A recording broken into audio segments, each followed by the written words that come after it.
Salam pulgirlər. Həyatın hansısa dönəmində sizə də belə mesajlar gəlib?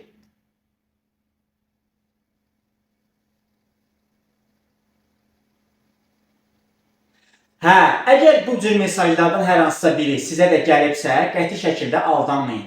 Çünki bu videoda sizə network marketing, piramida və ponzi sxemlərinin fərqini və insanları necə aldatdıqlarını aydın şəkildə izah edəcəm. Həmçinin dostlar, öz başıma gələn real hadisələri də sizinlə bölüşəcəm. İlk öncə nə edirik? Kanala abunə olub videonu like edirik ki, daha çox insan bu tələlərdən qurtulsun. İlk olaraq dostlar, başlayaq ki, network marketing və ya digər adla MLM, yəni multilevel marketing nədir? Multilevel marketing bizim dilə tərcümə eləsək dostlar, hardasa çox səviyyəli, çox şaxəli marketing deyə başa düşülür. Burada da tərifi ondan ibarətdir ki, şirkətin məhsul və ya xidmətini birbaşa satış və ya şəbəkələr vasitəsilə satmaq kimi nəzərdə tutulur. Bu əsasən xanımlar arasında kosmetik vasitələr və ya dietik məhsulların satışında, bəylər arasında isə dərman və tibb avadanlıqların satışında yerinə yetirilir. Network marketingi digərlərindən fərqləndirən ondan ibarətdir ki, bir dövlətin qanuni çərçivəsində tənzimlənir. Burada real məhsul var, real məhsulun satışı var. Digər bir qazanc növü kimi siz dostların üzərindən, yəni dostları da dəvət edərək, onlar da məhsul alaraq və onlar da məhsul tanıdaraq satışını yerinə yetirəndə oradan siz komisyon qazanırsınız. Yəni burada çünki həm real məhsul var və hər şeydə dövlət tərəfindən tənzimlənir, qanunidir deyə burada bir problem olmur. Dostlar, burada da bəzi incə məqamlar var ki, bəzi network marketing şirkətləri o iflasa yaxın öz məhsul və xidmətin satışından yox, daha çox fokuslanırlar ki, dostlarını gətir, oradan komisyon qazan. Yəni, əgər proses məhsul satışından daha çox dostunu gətirə fokuslanıbsa, demək burada vəziyyət piramidaya doğru gedir. Buradan qəti şəkildə uzaqlaşmaq lazımdır. Bəs piramida sistemi nədir? Burada gəlir əsasən yeni üzvlərin daxil etdiyi pullarla təmin olunur. Real məhsul ya yoxdur, ya da formal xarakter daşıyır. Məsələn, hava adalarında bir ferma qurulur, güya sən ora yatırım edirsən. Yəni, belə insanları aldadırlar. Çünki heç kim ora gedə bilmir, heç kim o məhsula toxuna bilmir, görə bilmir deyə bəzən də saxta internet saytları o üzərindən də insanları manipulyasiyaya cəlb edə bilirlər. Bu proses yeni üzvlərin axını dayanana qədər davam edir və təbii ki, bu da əcəl axır iflasa məhkumdur. Ponzi sxemi isə faiz üzərində qurulmuş sistemdir. Burada güya ki, insanların pulları ilə harasa və ya nəyəsə investisiya edirlər və onun müqabilində insanlara və ya gündəlik faiz ödəyirlər. Bu faizin də məbləğini o qədər bəzən çox eləyirlər ki, insanların o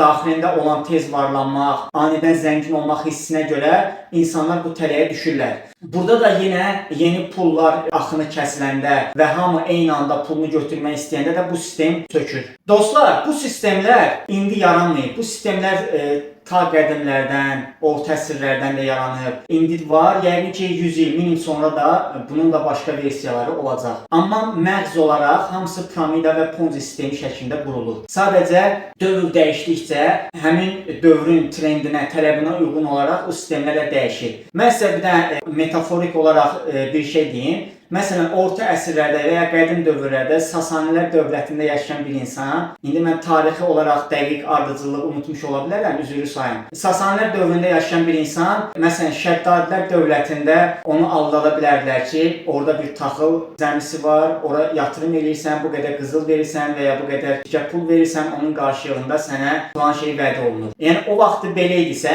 indiki müasir dövrdə artıq insanları daha çox kriptovalyutalarla, blockchain texnologiyalarından aldadırlar. Dostlar, sizə bir dənə də maraqlı məlumat verim. Ponzi sistemini yaradan 20-ci əsrin əvvəllərində Charles Ponzi olub. Bu da yaradan deyəndə bir xüsusi bir qeyri-adi bir nəsə kəşf eləməyib. Yəni onun o ideyanın müəllifi, yəni ilk belə desək maşinniklik onun tərəfindən olunub deyə.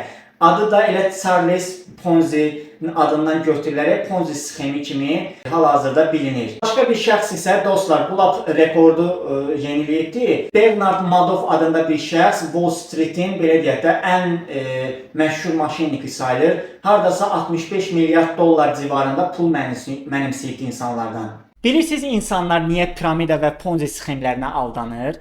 Səbəblər ondan ibarətdir ki, işsizlik və ya maddi vəziyyətin çətinliyi, asan, həmçinin də tez pul qazanmaq arzusu, niyyəti, bu dəfə fərqlidir düşüncəsi.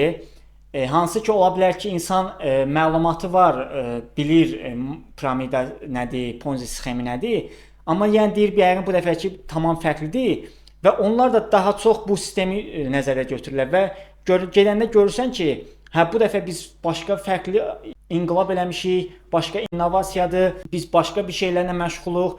Onlar ponzidir, biz düzgünük, bizdə hər şey normaldır, qaydasındadır. Yəni belə-belə danışmağa davam edirlər. Hansı ki, hamısının da qayəsi eynidir. Sadəcə belə deyək də, sistemləri olaraq fərqlidir. Aşağı-yuxarı sistemlər fərqlidir, amma qayə eynidir. İnsanlardan pul qopartmaq, dələduzluq eləmək. Digər bir səbəb isə o idi ki, dostlar, insanların maliyyə cəhətdən savadsızlığıdır ki, bu da özü bir səbəb yaradır ki, insanlar gedib piramida və ponzi sxemlərinə qoşulur. Hə dostlar, indi isə sizə öz başıma gələn real hadisələr haqqında danışım. İlk onca etiraf edeyim ki, yəni mən də vaxtilə bu sistemlərin divanına çevrilmiş. Hardasa dostlar, yadımdadır 7-8 il bundan qabaq yeni belə deyək də bizneslərə risk etməklə başlayan dövründə istədim mən də nələrsə işlə məşğulum, amma tam həm maliyyə biliyi o dərəcədə deyildi, həm də belə deyək də dünya görüşü o dərəcədə deyildi deyə elə kim nə desə ona inanırdıq. Kim nə desə adam baxmayın da insan həvəsdə olur ki, pul qazansın, daha çox pul qazansın, artım eləsin və s. Mən də bir nəfərlə əlaqə saxladım. Nəsə belə bir təklif elədi. Düzdür, məbləğ olaraq tam dəqiq yadımdan çıxıb, hardasa 100 və ya 200 evrodan başladıq ilkin olaraq. Mənə dedi ki, mən dostları qazan. Mən dedim, qardaş, mən dostu qazan, dostu gətir. Düzdür, kitablardan, belə də internetdən məlumatım var idi bu sistemlər haqqında, amma yenə də insanlıq halıdır da. Adam deyirsən ki, yəqin ki, bu başqadır. Bu yəqin ki, real biznesdir və ya nəsə.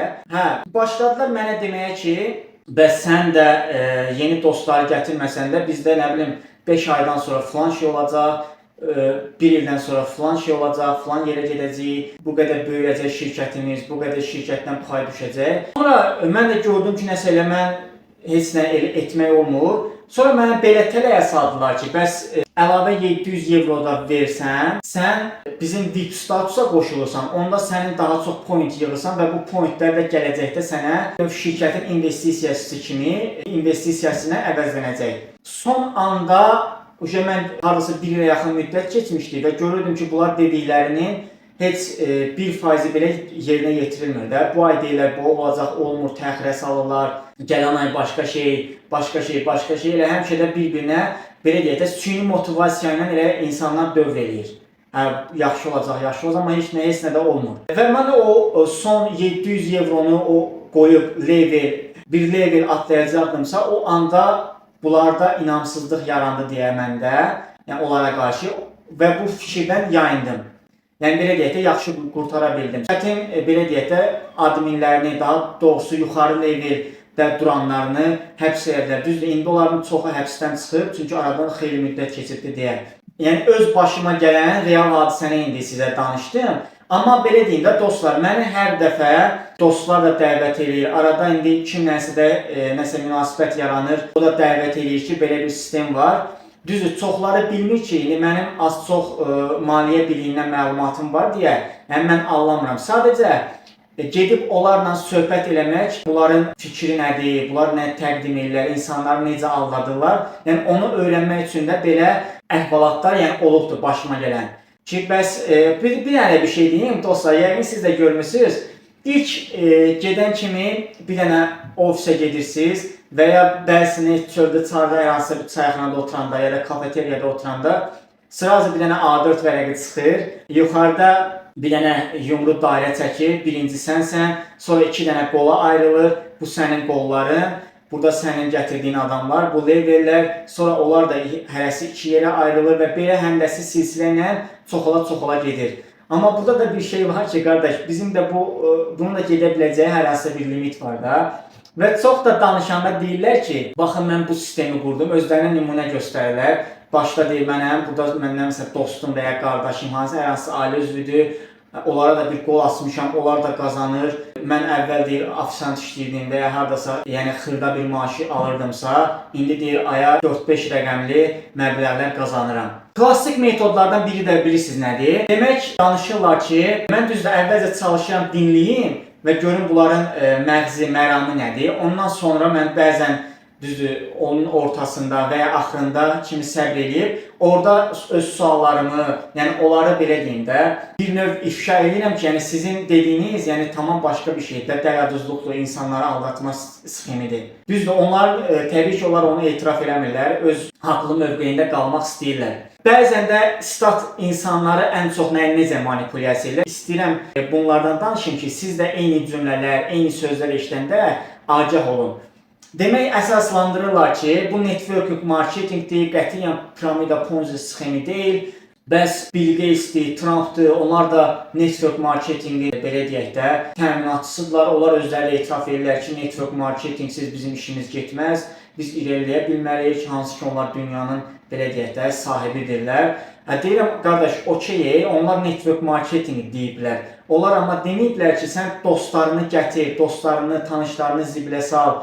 Onlar cəmaət indi evdə olan pulunu və ya kredit çoxu götürüb gətirib qoyur. Sən onlar üzərindən pul qazanırsan, sən bəzən heç özləri qazanmır, yuxarıdakılarını qazandırırlar, özləri də tələyə keçirlər, amma onun fərqində belə olmurlar. Yəni bunu izah edirsən, yenə də onlar qəbul etmək istəmirlər qəti şəkildə. Onlar Bill Gates'dir, Trump'dır və ya belə deyək də o sahibi zaman deyək, onlar dostlar, yəni bunu deməyiblər. Onlar əslində network marketing olaraq onu nəzərdə tuturlar ki, məsələn, mən bankda kredit mütəxəssisi işləyirəmsə və ya dostumun biri ev təmiri ilə məşğuldursa, biri aviabilet satışı ilə məşğuldursa, mənə aviabilet lazım olur dostuma, ev təmiri lazım olur, digər dostuma müraciət edeyim. Eləcə də onların bankla işi varsa, kredit mütəxəssisi olaraq mənim yanıma gəlsinlər. Yəni, network marketing belə işləyir. Yəni, o Bill Gates də, Trump da onu nəzərdə tuturub. Amma daha nəzərdə tutmayıb ki, piramida, ponzi sxemləri ki, sən kimisə gətir, onlar üzərindən pul qazanacaqsan. Yəni, belə bir şey yoxdur.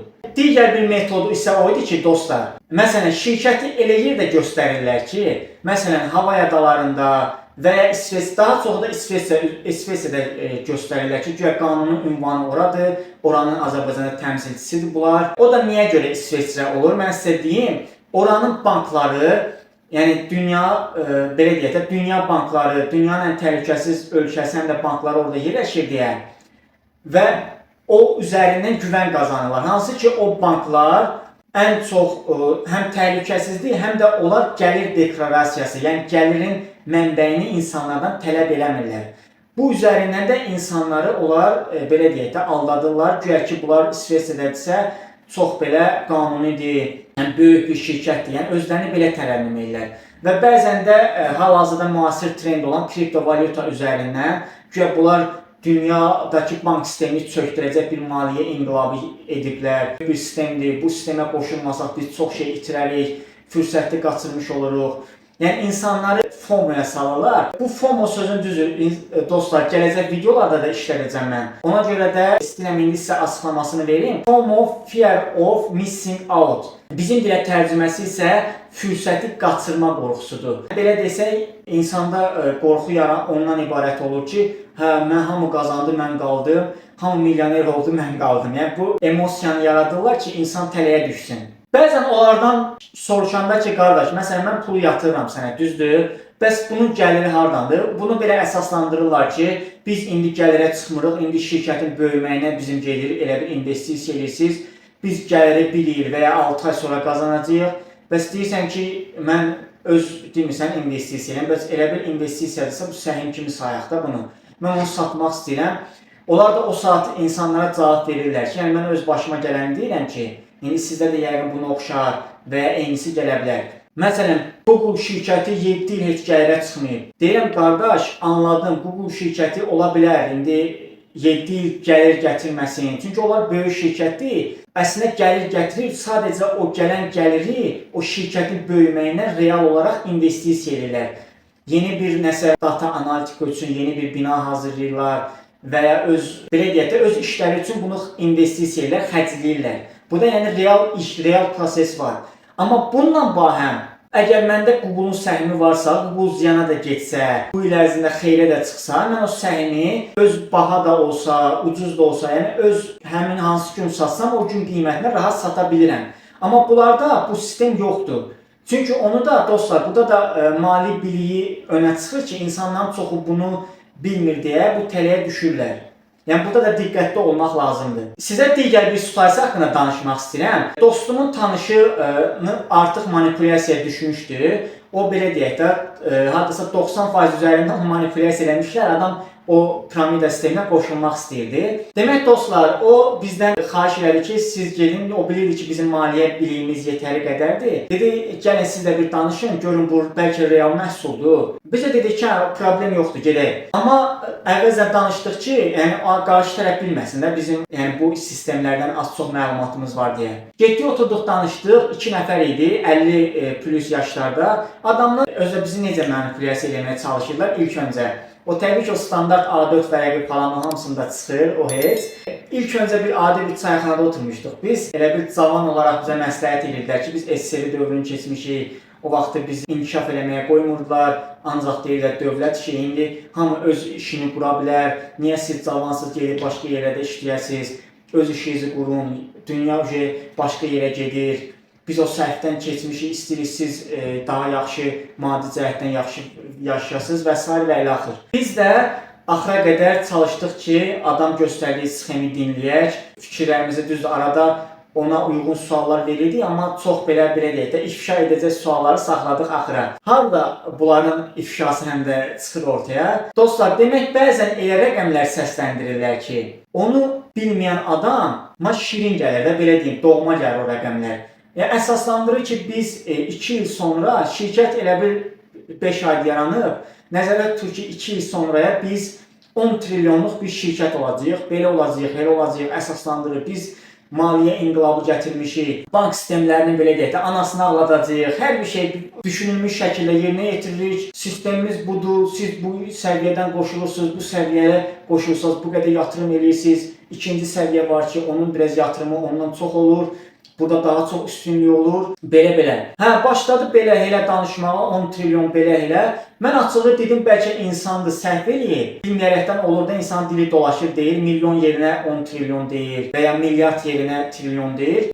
Gördüm, yox, adam çox əminliklə bunun üzərində dayanıb. Dedim, qardaş, milyon desəm başa düşərik, okeydir də. İndi milyard da hardasa okeydir. Yəni o da 10 milyard indiki dövrdə böyük bir şirkət üçün, qlobal şirkət üçün böyük bir gəlirlik sayılmır. Yəni şirkət məbləği olaraq çox da böyük şirkət kimi götürülmür. Dedim, amma 10 trilyon, sən 3 illik şirkətə 10 trilyon dəyər ölçürsənsə, hələ 3 il olacaq. Hələ 6 ay yaranıb. Sən 10 trilyon dəyər ölçürsənsə, qardaş, bu 50 ilin Microsoft-udur, Apple-ıdır, yeni 3 trilyon dollar civarındadır. 30 ilin Nvidia şirkəti, hansı ki, süni intellekt bu dəqiqə trenddir və hər şey onun üzərində daha çox inkişaf edir deyə. Yəni 30 ilin şirkəti Nvidia 3 trilyonu keçib. Sən amma 3 ilin şirkəti ortada məhsul yox, xidmət yox, heç nə yox, ancaq vərəq üzərində və ya bir dənə saxta bir sayt yaradıblar. Sayt üzərində nələrsə göstərirsən və deyirsən ki, biz 10 trilyonluq. Amma 10 trilyon olmaq üçün bu saydığım şirkətlərin məlumat bazası var, şirkəti var, satdığı məhsul var, verdiyi xidmət var. Bu o deyil axı. Sonra adam gördü ki, gedə o belə deyək də, aşığın sözü qutaranda dalay eləyən kimi, bu adamlar da gördü, belə deyək də, dostumun tanışını tanıyırdı deyə, qayıtda ona əsəbləşdi ki, sən getdiyin adamları bir baxmısan, kimləri gətirmirsən bura. Yəni, çünki başqa söz tapa bilmədi. O görür ki, onun dedikləri hamısı dələduzluqdur, maşinliklikdir, başqa bir adı yoxdur, piramida ponzi sxemidir.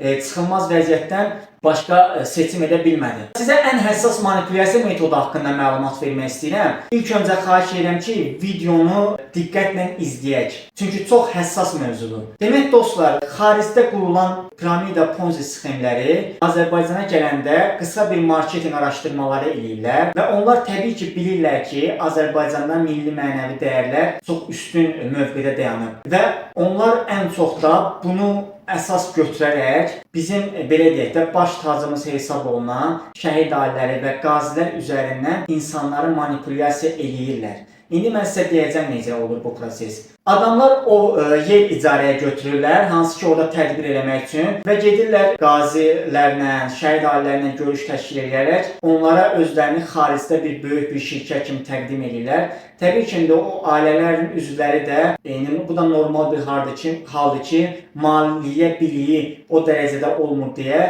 onlar da onların belə deyək də qarşı tərəfin səmimiyyətinə inanırlar. Hə deyirlər şirkətdə də bizə hörmət edir, sağ olsunlar, bizə dəyər verirlər. Hə gedək iştirak edək, dəvət edirlər həmin tədbirə. Onlar da gəlir və onlar da tədbirə dəvət eləməmişdən qabaq bəzən həmin o qazilərin, şəhid ailə üzvlərinin adına öz hesablarını açırlar. Onun içərisində məsələn də bir rəqəm, onlar təbii ki o rəqəmdir. Bəzən rəqəm olmasa belə real bir məbləğ, məsələn də bir ortalama götürək, $1000 onların adına hesab açır. Təbii ki o ailələr də deyir ki, sağ olsunlar, bizə belə deyək də hörmət edirlər, dəstək olurlar, bizi həm də sayırlar, çağırırlar, hesab da açırlar, təqdim edirlər ki, baxın, bizə bu insanlar belə, yəni onlar özlərini, dostlar, artıq bilirlər ki, insanlar belə deyək də bu Ponzi sxemləri müasir dövrdür, bu gənclərin daha çox məlumatı var, düzünü yaşlı insanları aldatmaq biraz asan olur bu sistemlərdə. Amma gənclərin artıq məlumatı var deyə biraz çətin olur. Onlar da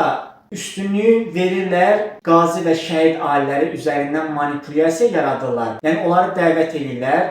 Ora gələn digər şəxslər, hansı ki, bəzən məktəb müəllimlərində, bəzən həkimləri falan da dəvət edirlər ki, gəlin sizə bir böyük bir tədbir hazırlamışıq, yeni bir biznes metodudur, yeni yatırım edirsiniz. İlkin yatırımda bəzən də məbləğ olaraq kiçik göstərirlər. Məsələn, $100, $200 yatırım edirsiniz ki, sonra siz böyük bir şirkətin payına sahib olacaqsınız. Ora gələn insanlar, yəni bunu mən əminliklə deyə bilərəm ki, dostlar, çox vaxtı 90% hallarda heç o xarici şirkətə inanmırlar. Onlar bəlkə də içlərində düşünürlər ki, bunlar yalançı bir şirkətdir, piramidadır və ya Ponzi sxemidir.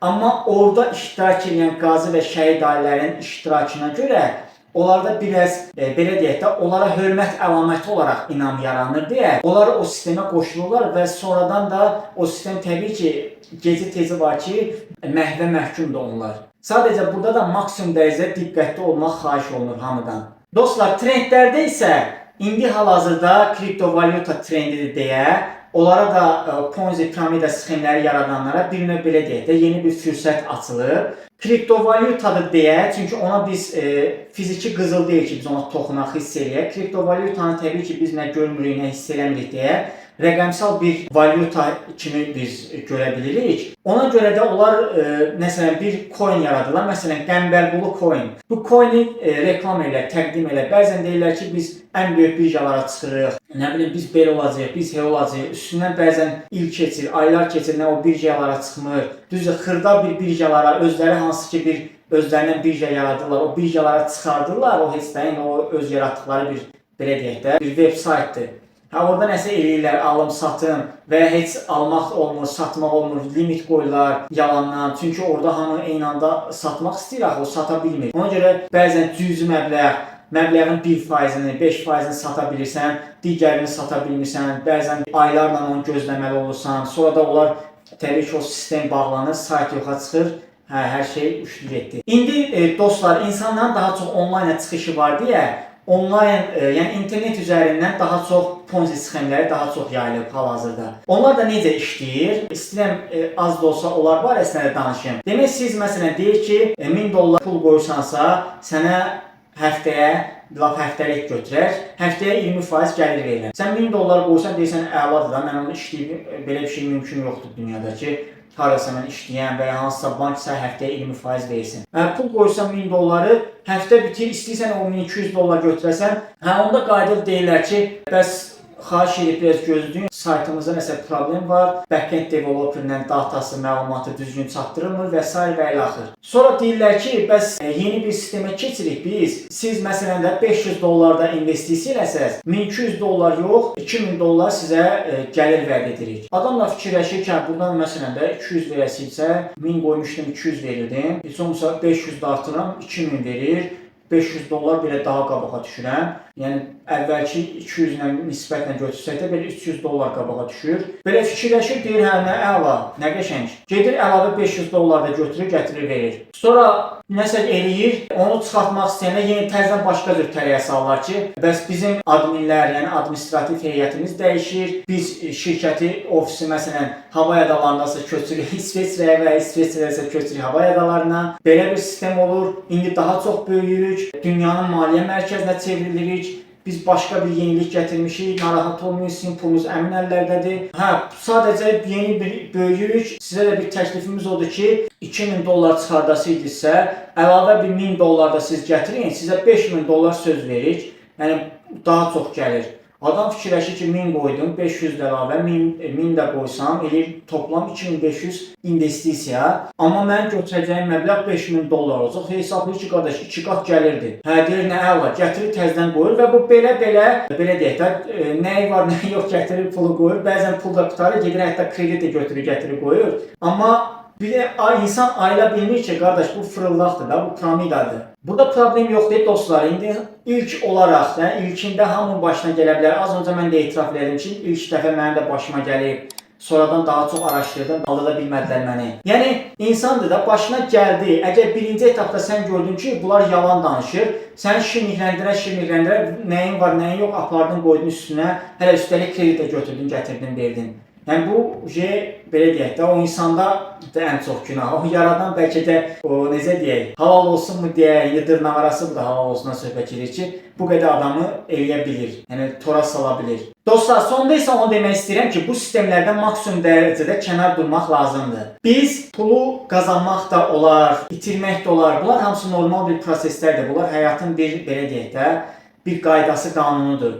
Əsas odur ki, dostlar, biz ailə bağlarımızı, ailə dəyərlərimizi, dostlar arasında etimadı, güvəni itirməyək. Bu Ponzi və piramidanın elə ən böyük problemi ondadır ki, insanları maddi itki bir yana, insanları mənəvi itkiyə də sürükləyir. Ailə dağılır, dostlar arasında güvən itir. Çünki biz onları da bu sistemə sövq edirik axı. Onlar da ziyan görürlər deyə, onlar arasında mənəvi bir qırıqlıq yaranır. Bu videoda məqsədim sizi qorxutmaq yox, ayıq salmaq idi. Çünki pul insanın ən zəif yeridir. Və əfsuslar olsun ki, o şirkətlər də insanın ən zəif nöqtəsini vurmağa çalışırlar. Pulcu isə sizə həqiqəti demək üçündür. Əgər sən və ya dostun, tanışın belə sistemlərlə qarşılaşıbsa, şərhdə yaz, paylaş ki, daha çox insan aldanmasın, bu tələyə düşməsin. Növbəti videoda görüşənədək.